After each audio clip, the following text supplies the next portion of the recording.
Hello, good morning. Well, good afternoon. We're bang on midday, aren't we? Hello, everybody. How are you?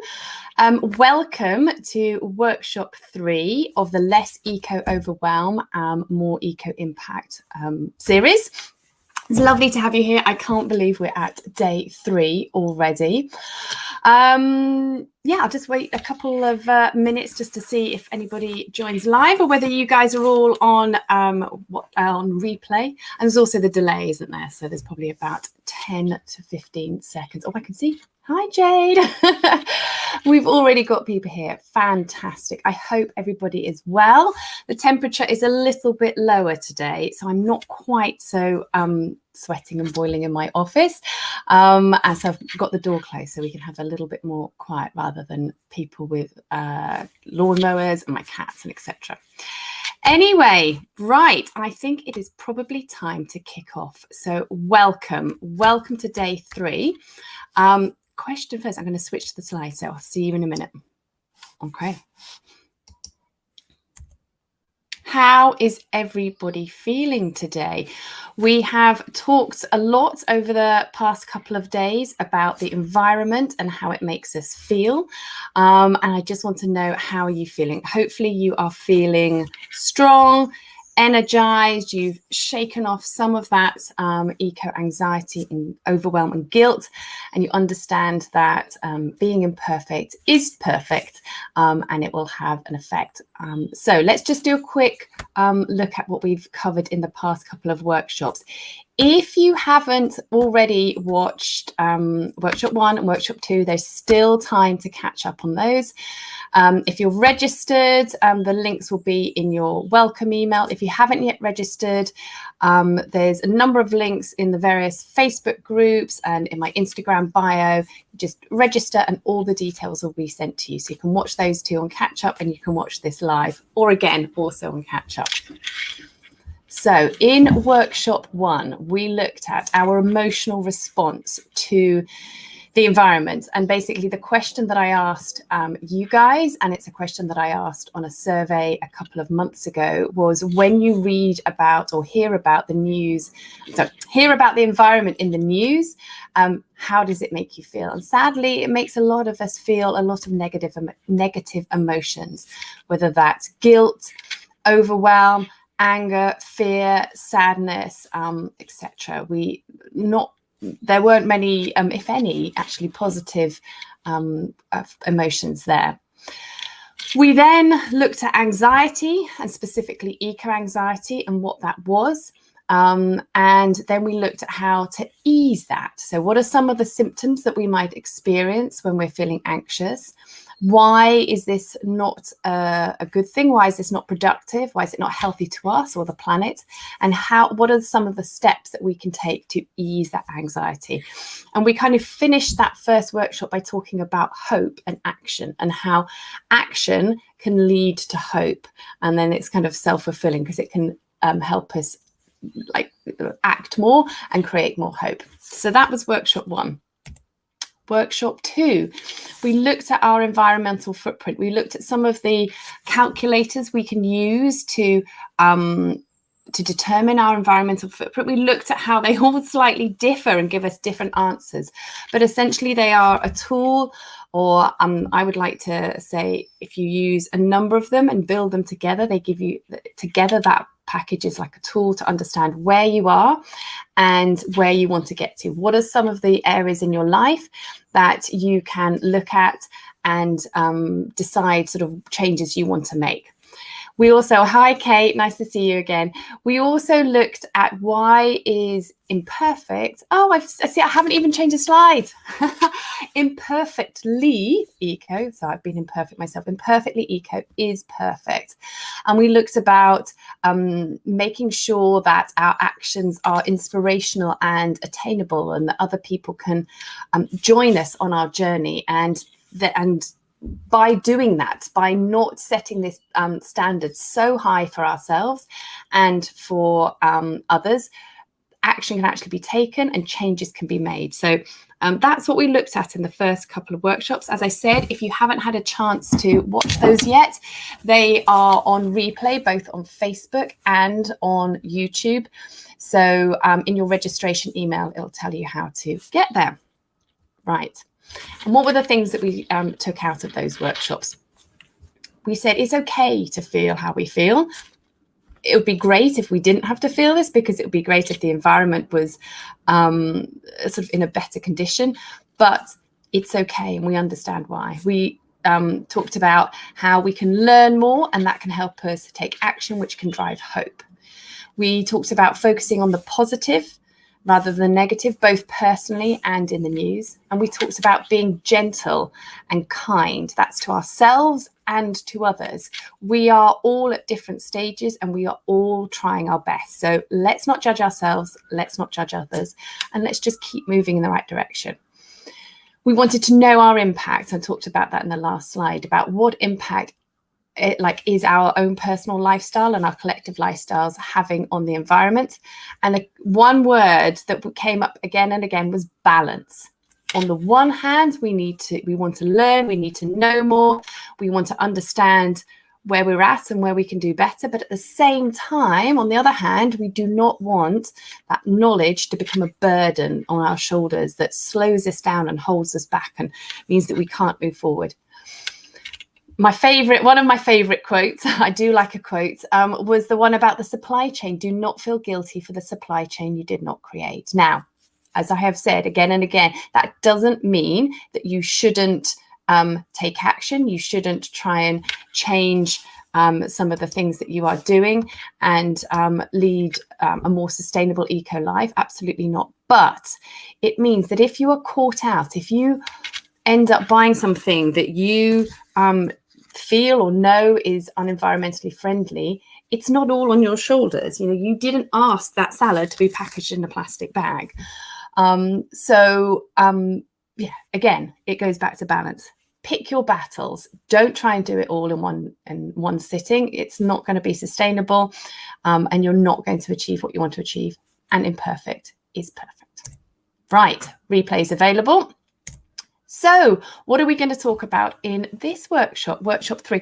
So this workshop is a question and answer. We're going to kick off with some questions and answers, move into hints and tips, and then talk about next steps. What can you do? If you have felt inspired, if you felt energized, which I hope you do, what are the things that you can do next to continue your eco journey? I'm just going to take a sip of water. I'll be a moment.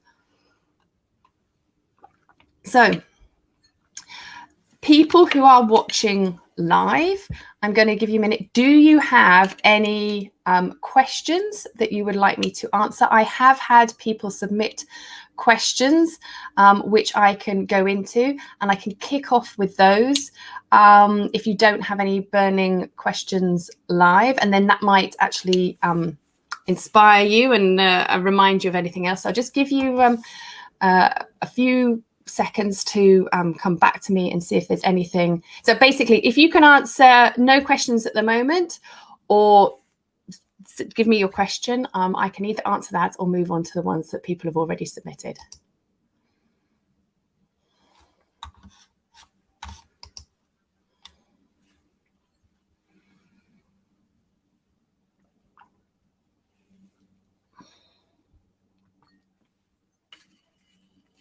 Okay, I'll tell you what I'm going to do. I'm going to move on.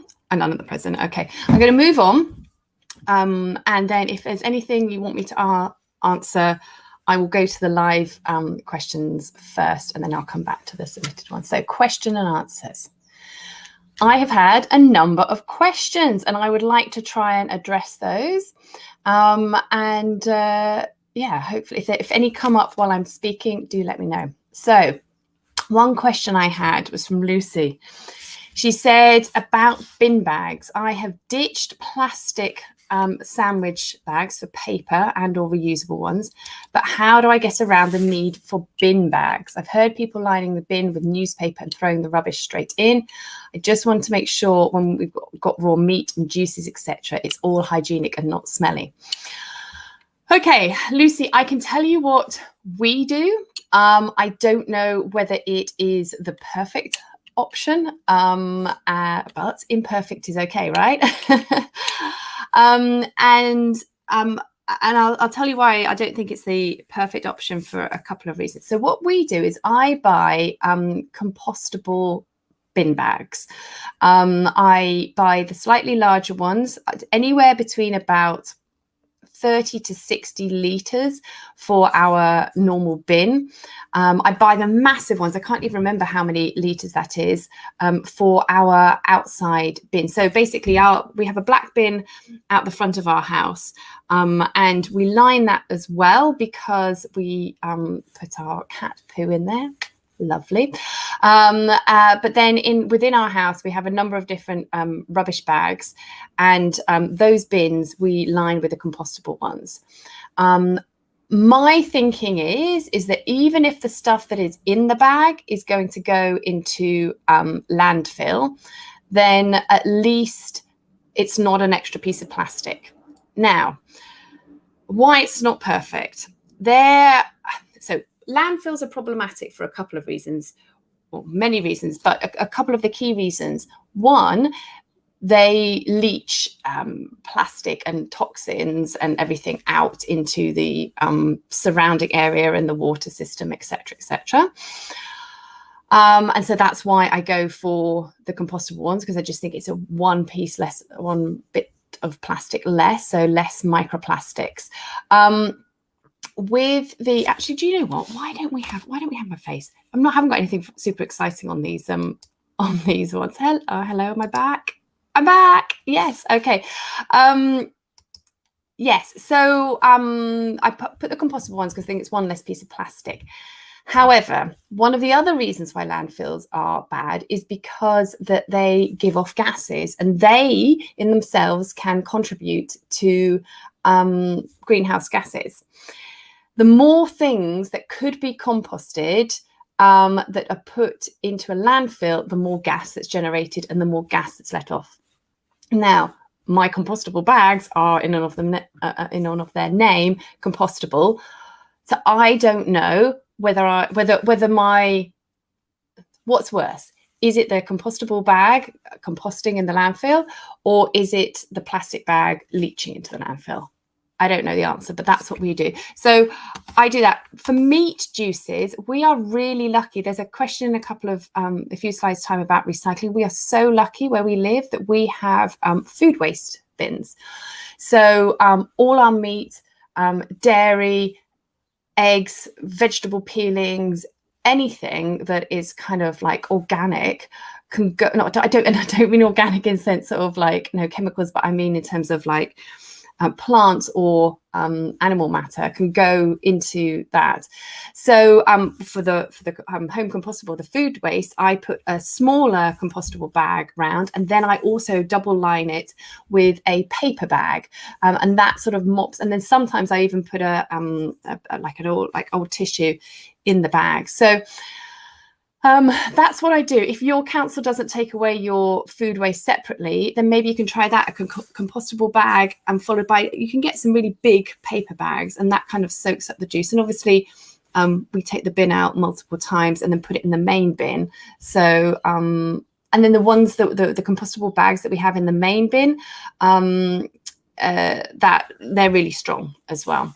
So they're not going to leak. Kate says, get a composter for food waste. A hot bin takes everything. Yes, it does. We have also got a composter. But for some reason, Kate, we might have to talk about this separately. I can't get ours up to temperature to take the food waste. I've even tried that little sort of hot water bottle thing they give you, but obviously not doing right. It sits nicely in the sun. So I'm hoping this summer it's going to ramp up the heat and I can just chuck it all in there.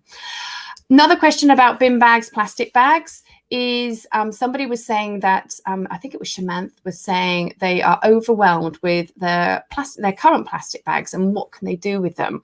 She said she's reusing all the bags she has for trash and bins. She knows it's not the perfect solution. What does she do?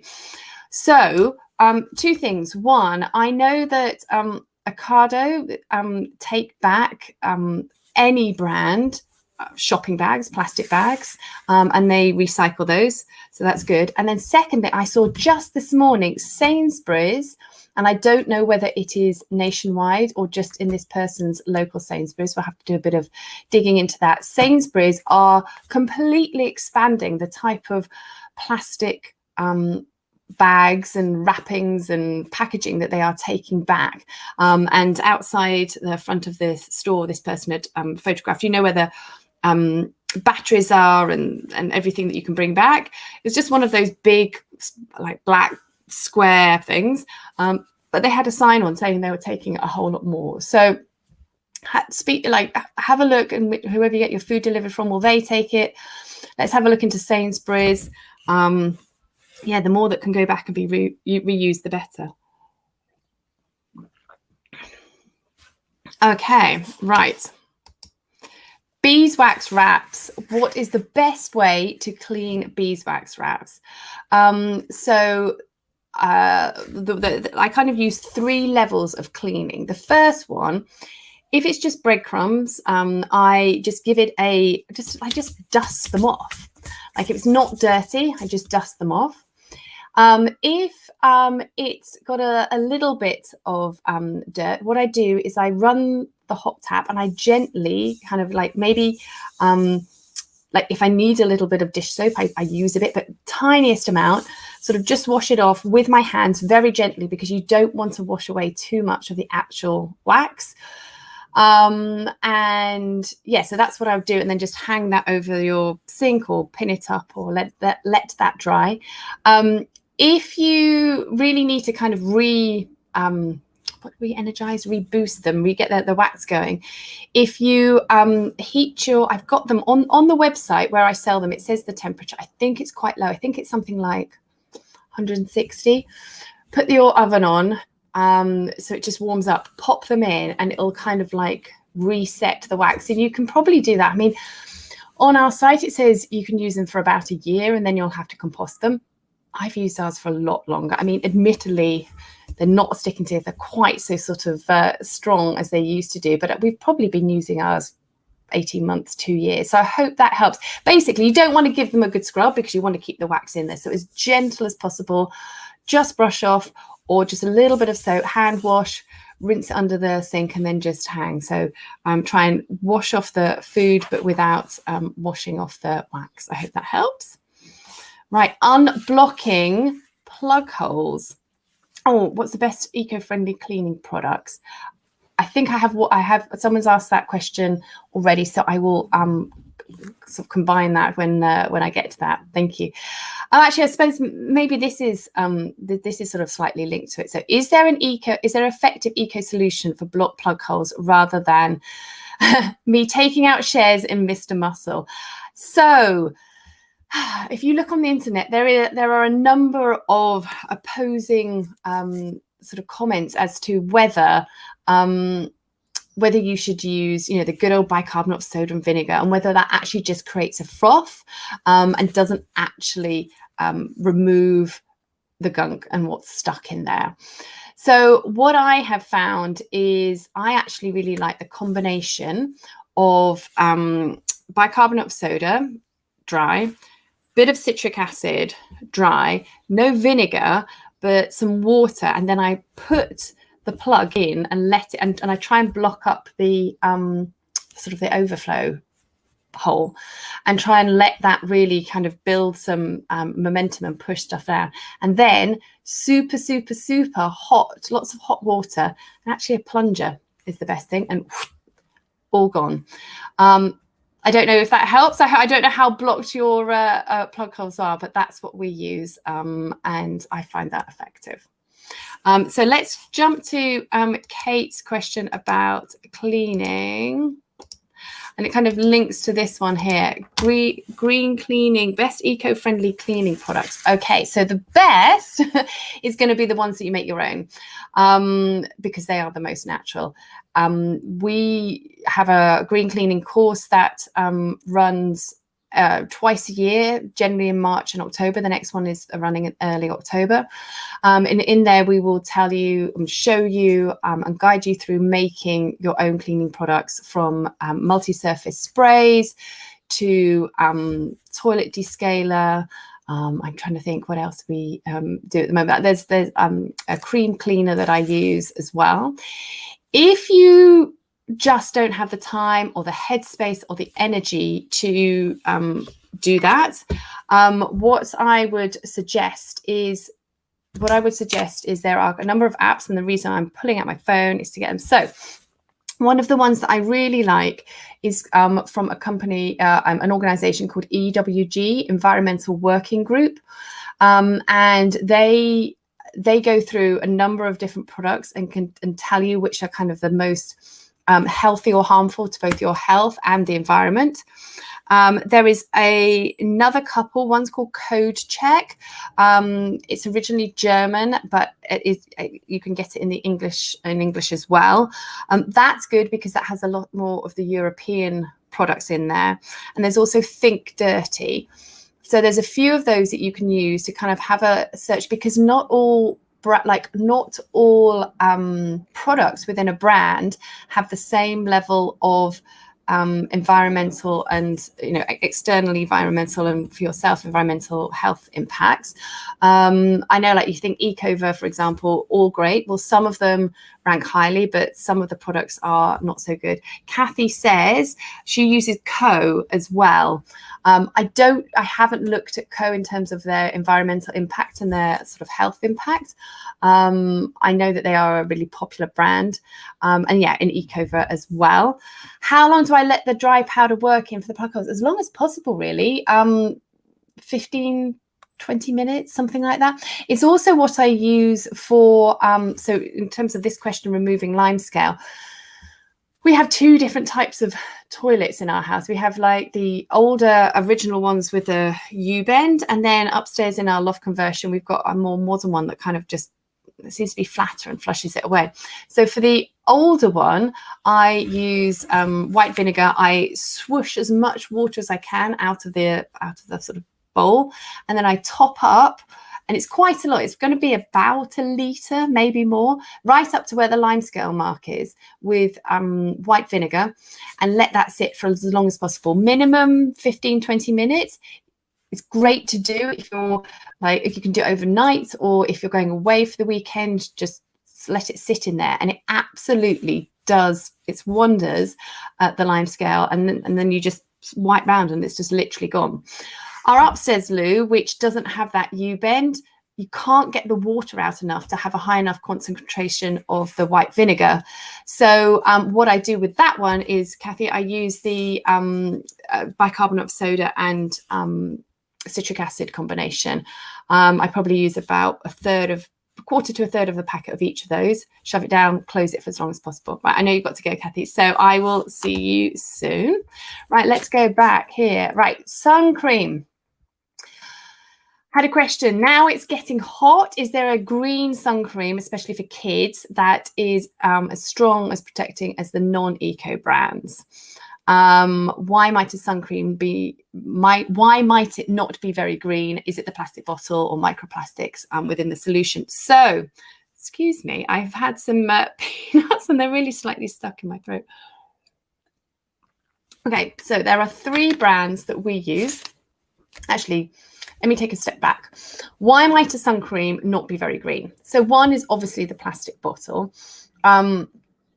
That might be something that you can't really get around, and some bottles and some plastics are better or worse than others, especially in terms of recyclability.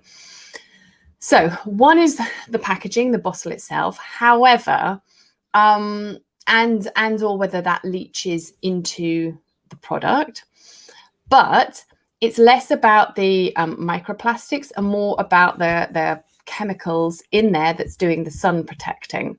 If you think about it, you lather the sun cream on, and it's going to go one of 2 places.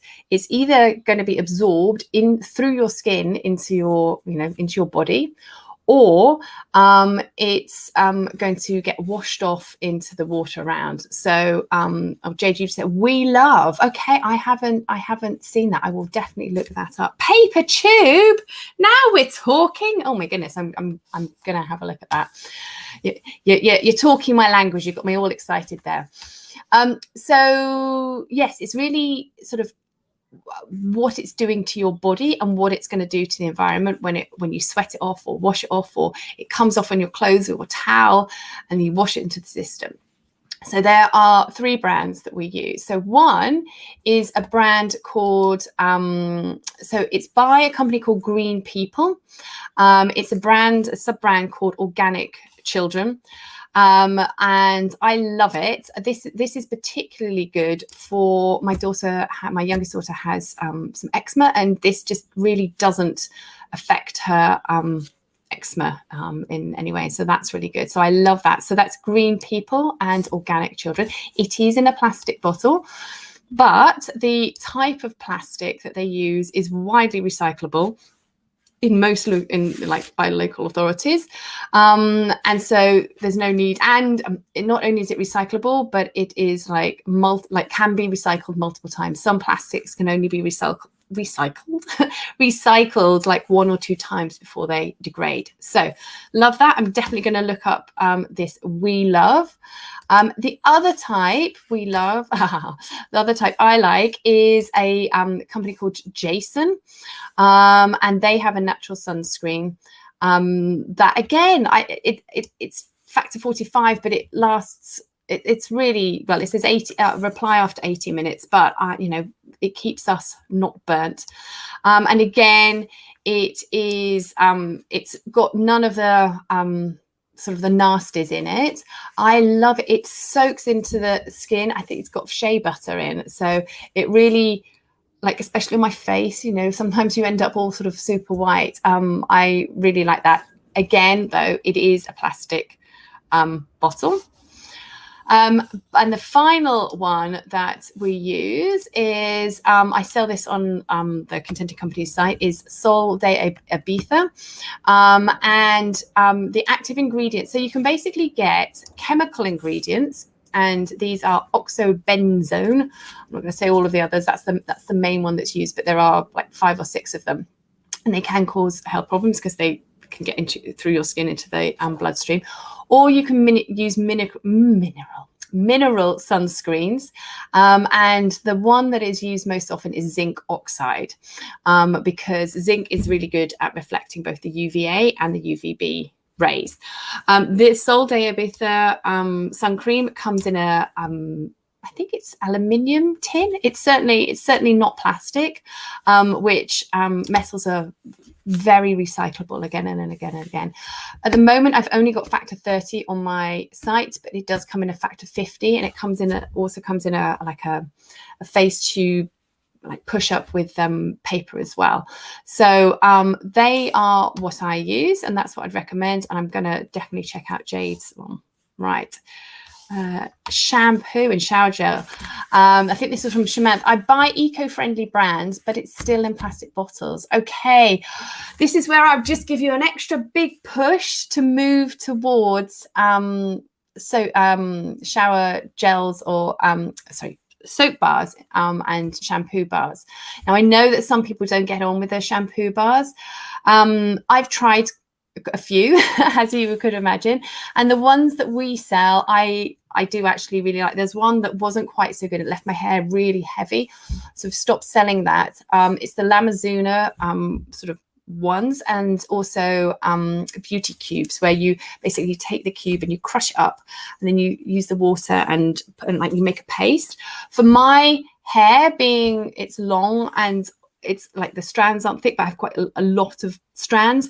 Plus, I try and leave my hair as long as possible. Plus, we have hard water. I need 2 cubes. So I do one, I do the front, one, I do the back.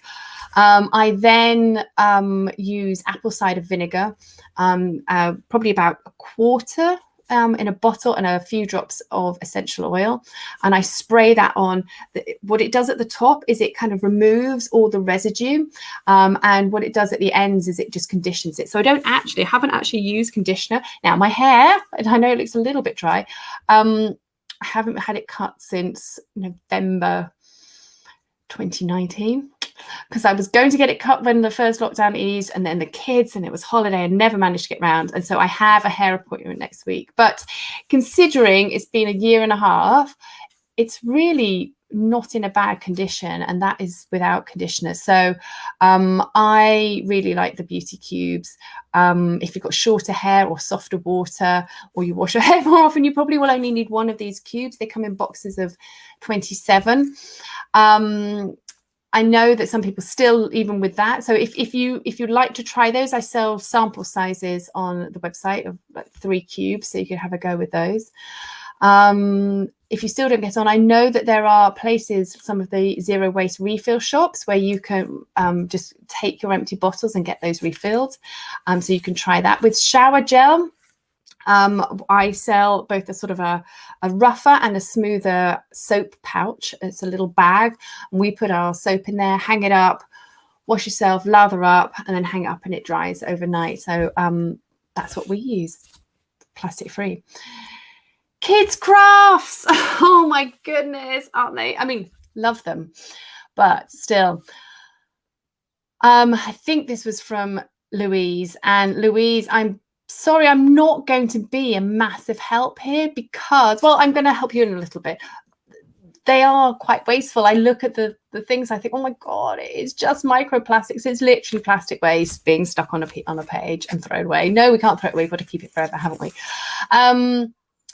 I can help you with glitter, in that we stock fully biodegradable eco glitter that's made of like plant cellulose. It's sparkly, so don't worry, it still has that sparkle factor, but it's totally biodegradable. On the website, it says how long it takes to biodegrade. I can't remember how many weeks, but it does, and it goes through that. It's gone through a process of checking that.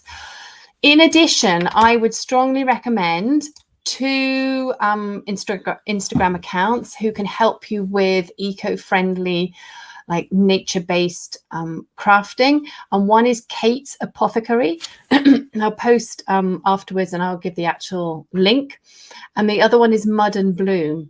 So I think it's hard because the kids just want to do what all their friends want to do, don't they? But it's just slowly kind of like sort of drip feeding that into there and moving them away from the plastic, perhaps sort of creating a eco craft box of your own, and getting that in there. But most of the stuff isn't recyclable. They're too small pieces that you just have to bite the bullet and just think, no, this is just landfill. Paint blocks, that's an excellent idea, Lisa. Yes. Amazing. I love that. Thank you for that suggestion. Yes, paint blocks. So there are, and if anyone has any other accounts that they follow that can give us all some hints and tips for the crafting, that would be fantastic. I'm just going to take another sip. I think 3 days of speaking, my voice, good job. This is the last day, hey? Right. Recycling. This was, so it's I'm back to basics, really, really basics. I'm rubbish. This, I can't remember who this was from. Lindsay, I think it was. I'm rubbish at recycling. Is there a system I would recommend? They've got 2 bins and she just guesses. It drives her insane. So I would strongly recommend, and again, I'll post this, the Recycle Now website. Is that, yeah, recyclenow.com is what it is. It's fabulous. It tells you what to do in general with a whole range of products, from aerosols, aluminium trays, greetings cards, hair dryers, plastic bags, plastic coat hangers, tea bags, tea towels, tissues, milk bottles, microwaves, everything. Okay, it is fantastic. Recyclenow.com. In addition, you can click on a link and it can take you to your local like recycling and waste, like your council and what they use, and it will tell you what you can put in each bin and what you can't, and where your nearest recycling stations are. So it might, maybe your council doesn't take it from your doorstep, but maybe there's a recycling centre that you can go to. So recyclenow.com. Unfortunately, it's not like generic over the board. Now, somebody also asked a question, and I didn't manage to put it out, but black plastic. Okay, so Up until recently, my understanding was that black plastic wasn't recyclable. And the reason for that is to do with how it's sorted.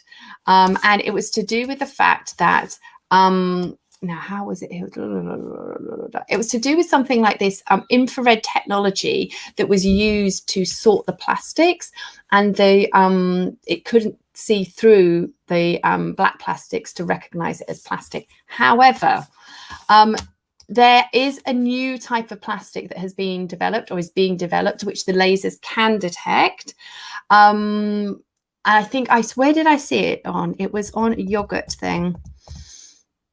I can't remember. It's those really yummy yogurts that have they have a mango or a passion fruit.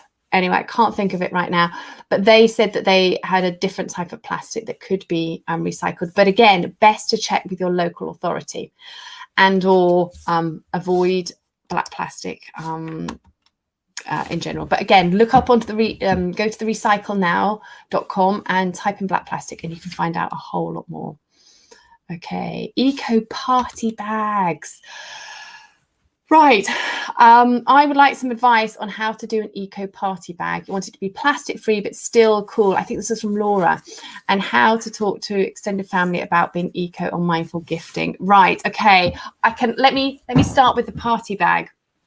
So 2 pieces of advice for you. One, there is a great Instagram account called ecopartybag.uk. And so I suggest going and having a look on there at some of what they sell and what they recommend. In addition, I have written a blog a couple of years ago. I did a party and party bags, and I blogged about what I put in there. So my hints and tips, now got the biodegradable glitter. There are seed-based things, so seed bombs or pencils with little seeds in. There's notebooks. I've also, we're really lucky. Again, it depends what you have access to. We have a sweet shop, an old-fashioned sweet shop. So we went in and we bought however many, 5 small bags of sweets, not wrapped in plastic, and then divided those up and then used those paper bags to have them in the bag, in the overall party bag. And then books, some little, you can sometimes buy a pack of 10 storybooks. And then there's obviously all different wooden things. There are wooden musical instruments and whistles and things like that I've seen, but I didn't want to be the mom who gives gives the kids really annoying, noisy gifts. So it's really difficult. Seeds, I've given away seeds before, plant things in the garden. And yeah, it's a tricky one. I would go to ecopartybag.uk on Instagram and have a look at what they've got there. How to talk to extended family about being eco or mindful gifting. It's tricky. I think that I just talk about what I do a lot. And then my parents and my aunt and uncle kind of just slightly get it and maybe check with me. But at the same time, we've talked about this earlier on. I can't remember. I think it was my mum was saying, oh, I wanted to buy the girls this T-shirt, or jumper or something, but I didn't know whether that was okay. I was like, look, Mum, it's fine. We're doing what we're doing. And if you think that they would like that, we can't be perfect. And absolutely, you can buy them that gift. So I think I sort of just talk about what we're doing, but without placing any judgment on what they're doing. And then I just understand that we're at sort of different points. And I might talk to the girls after they've received the gift about what they've got and sort of how we might do things differently, but why this is still okay. So it's a tricky one. Hope that helps, Laura. Right, Ruth Line Scout. Finally, hang on. No nasties. Final question. So this question was about not just in cleaning products, but in everything in general. How do we find out?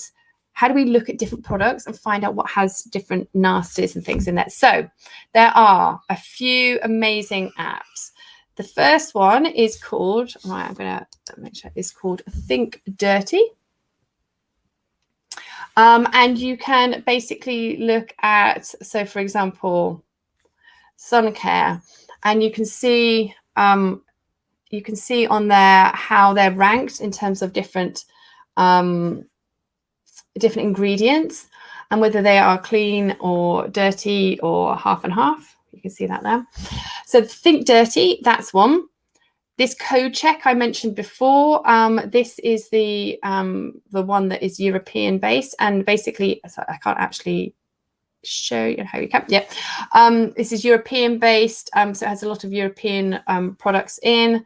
Like those are my ones. Oopsie, there. And you can scan. It has a scanner. And then Geeky is another one. And finally, the EWG app. So I'll put all those links in so that you can have a look at them. And it just goes through, again, it's thinking about what is going to be absorbed through our skin. If you're talking about moisturizers, face creams, makeup, sun cream, bubble bath. I mean, if you think about it, our skin is such a big surface area, and we really need to be thinking about sort of what we're putting in. And then also by washing it off or going swimming, what's going out into the environment. So this is really helpful in terms of having a look at those. So I will put those links in there. I think that was from Claire. So I hope that helps, Claire. Right. Hints and tips. And of course, sorry, if anyone has any questions on the replay, just pop them in the comments and I'll be happy to answer them on catch up. Right, my hints and tips, mainly through quotes, because hopefully you know by now, I love a quote. All right, I'm going to move this so it's bigger for you. Okay. The first step in making any change is to understand where you are now, where you want to be, and what you need to do to get there. Now, I love this quote, and I think it's perfect for me, and hopefully it's for you, because it's how I approach problem solving. What I do is I want to know, where are we? What's the situation? Like, let's take stock. And I feel like hopefully we've started to do that over the past couple of days in terms of understanding where we are emotionally and where we are in terms of an impact, and just sort of assessing the reality. And then let's think about, where do we want to go? What's our end vision? I did a No Mum is an Island workshop a couple of weeks ago. And one of the things I loved in that was we talked about visions, not goals. Goals sometimes can be completely unattainable and make it seem like it's sort of a staged thing that's just going to be really tricky to do in terms of like this step and the next step and that step, and we can fail on our goals. But with our vision, if we keep our vision in front of us, we're going to get there. Like, that's what's driving us. So where do we want to be, and how do we get there? So I love that. And hopefully on the just a little bit more eco course that is going to be opening today, and be starting to run on the 21st of June. We're going to do a bit more of a deeper dive in terms of understanding the different areas of the environment, and then looking at tools that are available to help us. Right, so that would be my first hint or tip. Secondly, managing our eco-anxiety. Manage your eco-anxiety. As I said, it's all about balance. It's about taking small and sustainable action. So on the one hand, we're not going to feel guilty for this supply chain. But on the second hand, how many do we have? On the other hand, we need to know that the greatest threat to the planet is that someone else, is the belief that someone else will save it. It's still down to us. It's not all down to us, but it is down to us. And I think I really love this quote in terms of sort of summarizing that balance. And it's from Vivienne Westwood: buy less, choose well, and make it last. Now, that doesn't just have to be fashion and clothes, it can be everything. So that would be my first, that'd be another hint or a tip. Right, choose one thing. You'll have heard me say this time and time again, not just in these workshops, but in sort of everything that I do. And yeah, I just think, don't try to do it all, but you will feel overwhelmed. And I truly, truly believe that long-term sustainable change needs to be manageable. It can't just be an extra item on your to-do list. It can't just be adding more stress, because that's going to cause inaction.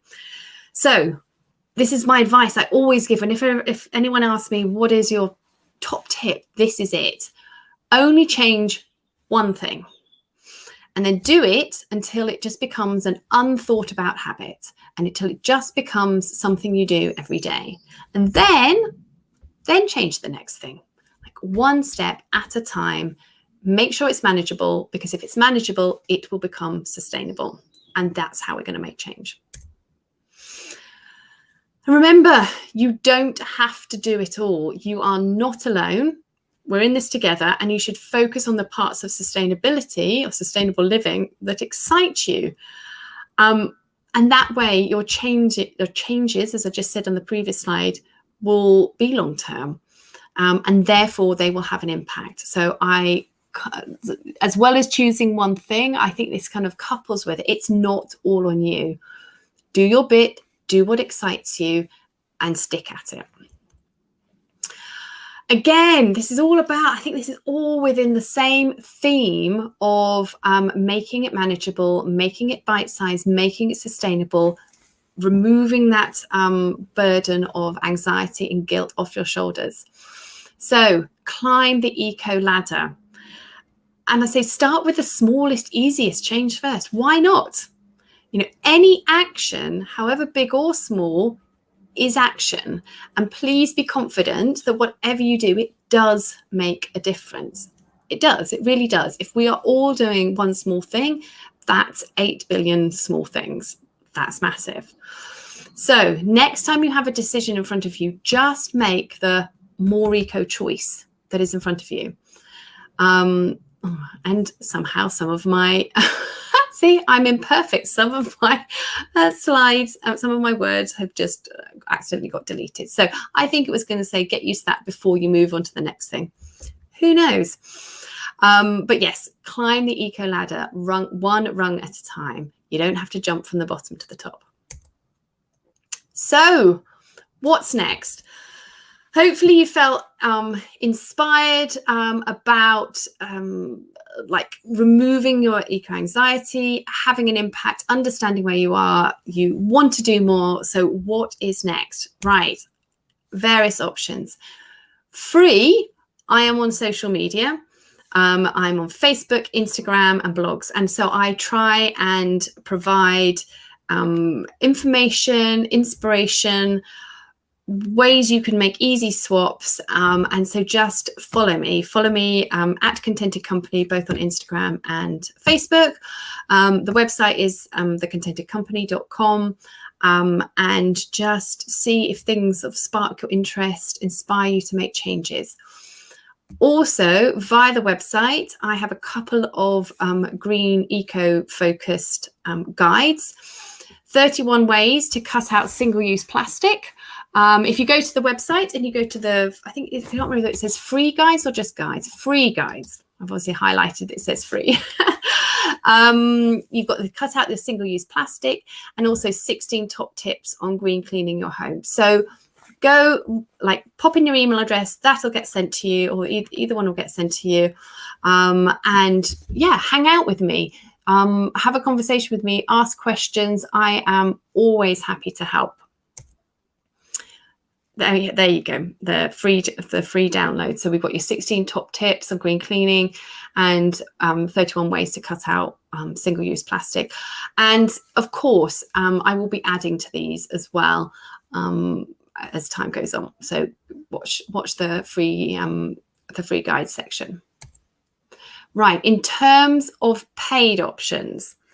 So, as I may have mentioned a couple of times, launching on the 21st of June is my Just a Little Bit More Eco course.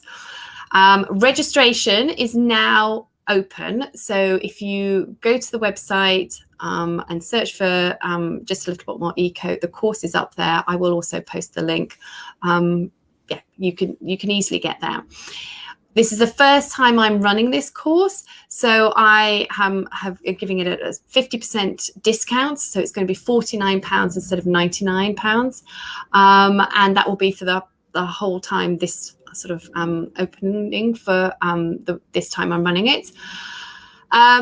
It's a 4-week course with videos, challenges, recipes, meditations. There's going to be a quiz, a weekly quiz. What else is there going to be? My mind has just gone totally blank. Here we go. Oh, there's going to be apps, recommended apps.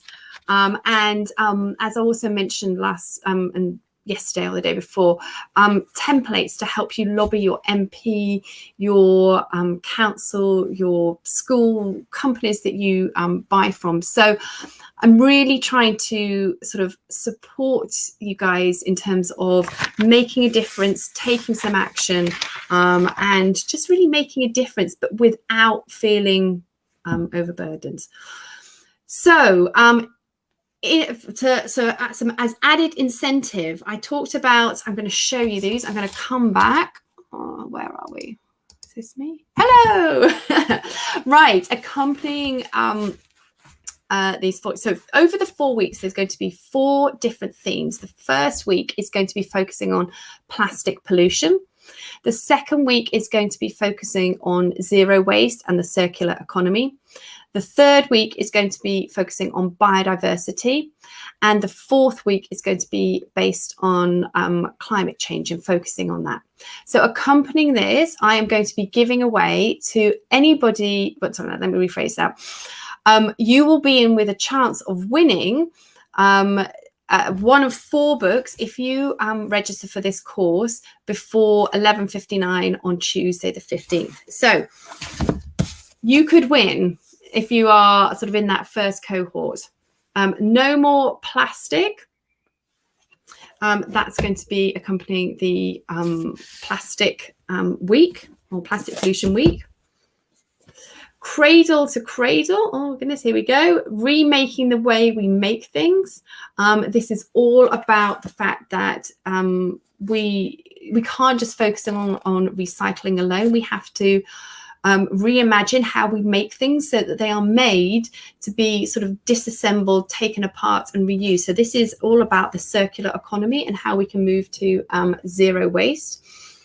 Then Wilding. I've talked about this book this week. I love this book. And look at this. The author is called Isabella Tree.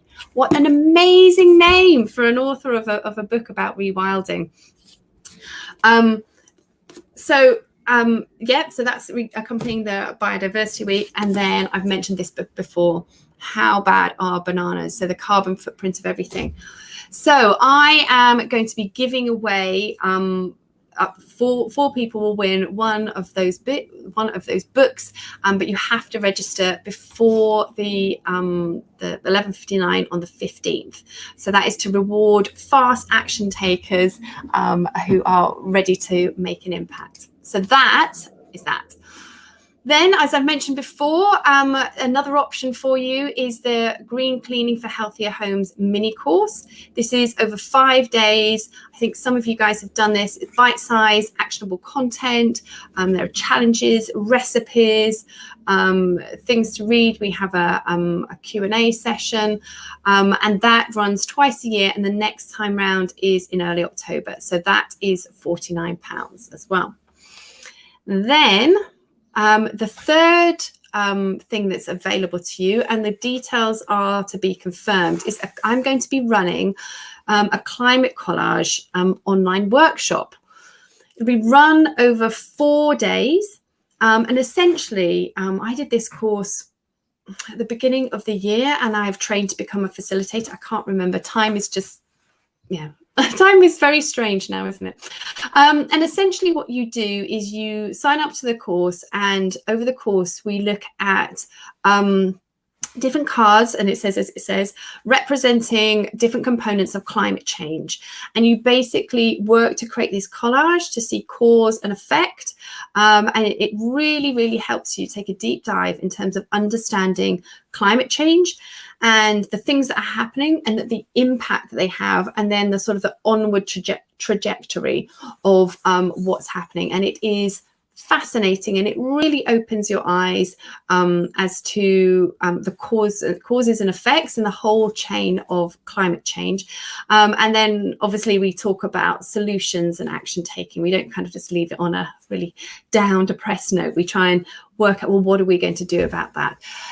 So yes, it's this online workshop, and you have these sort of e-cards, and a trained facilitator, that's me, will help guide you in terms of like positioning and asking you questions and making sure you really understand. That's going to be running in autumn sometime. I haven't quite worked out when the best time is. There's COP26 happening. The climate summit is happening in November. So don't know whether it'll be in the run up to that, whether I can fit a couple of in. That's TBC, but watch this space. I am super excited about that. Right, and the discount. Thank you so much for attending these workshops over the past 3 days, and to thank you for turning up, giving me your best energy, participating, asking questions, really taking on board. I would like to offer you a 10% discount across all products on the site. There's the website URL there, and it's all purchases over £5. All you need to do is just put in the discount code of less overwhelm, and that will give you 10% off everything. Just remember, you can still win this great prize. You can win a scholarship to the just a little bit more eco course. You can win the scholarship to the Green Cleaning for Healthier Homes, the 50 trees planted through ecology, and also the plastic-free dental kit. So what do? You should know this by now. Make sure you've attended all 3 workshops, either live or on replay. Commit to eco action over eco overwhelm. And please share your biggest light bulb moment from each workshop 1, 2, and 3. As a bonus entry, if you can share a selfie on whichever social media you use, tagging me at Contented Company, and I will announce the winner on Sunday, the 13th. So thank you. I can't believe it. Thank you so much for carving out time in your busy schedule to spend some time with me. Talking about the environment, sharing, learning, committing to taking action. I can't thank you enough. And I really hope that it's been useful. I don't know when I'm going to be running these workshops again. Probably in the new year. It could be autumn. I don't really know. So watch this space. I'll just hang on for a minute or two. If there's anything else, anybody watching live has a question on, ask away. Otherwise, please pop it in the comments afterwards. And yeah, thank you very much. Thank you, Kate. Jade, I'm really glad. Nice. I'm glad you're feeling inspired. Zoe, I'm pleased that you found it really interesting. It's great. Right, everybody, I think that's about it. I think, as they would say, that's a wrap. Thank you so much again. And make sure you enter. Make sure you enter for the competition. And yeah, a prize could be winging its way to you. So take care, everybody. Have a wonderful Thursday. Have a fantastic Friday and a lovely weekend. And I will see you all soon. Take care. Bye.